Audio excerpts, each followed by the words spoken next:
ഒരു ഓട്ടോക്കാരനുണ്ടായിരുന്നു. അവൻ്റെ പേര് രാമു എന്നായിരുന്നു.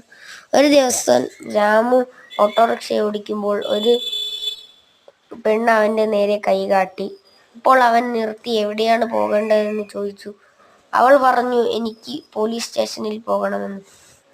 അപ്പോൾ രാമു ഭയന്നു. രാമു മദ്യപിച്ചിട്ടുണ്ടായിരുന്നു. അവൻ്റെ ബുക്കും പേപ്പറും ഒന്നും എടുത്തിട്ടുമില്ലായിരുന്നു. പെട്ടെന്ന് രാമുവിന് എന്തൊക്കെയോ കാരണം പെട്ടെന്ന് വണ്ടി നിൽക്കുകയും മറിയുകയും ഒക്കെ ചെയ്യാൻ തുടങ്ങി. രാമുവിൻ്റെ ബാലൻസ് തെറ്റാൻ തുടങ്ങി. പെട്ടെന്ന് വണ്ടി ചരിഞ്ഞു മറിഞ്ഞു കളിച്ചോണ്ടിരുന്നു. പെട്ടെന്ന് രാമു നേരെ ഒരു ബിൽഡിങ്ങിലേക്ക് ഓട്ടോറിക്ഷ കുത്തിയിടിച്ചു.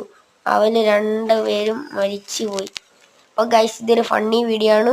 അപ്പോൾ അടുത്ത വീഡിയോ കാണാം. ബൈ.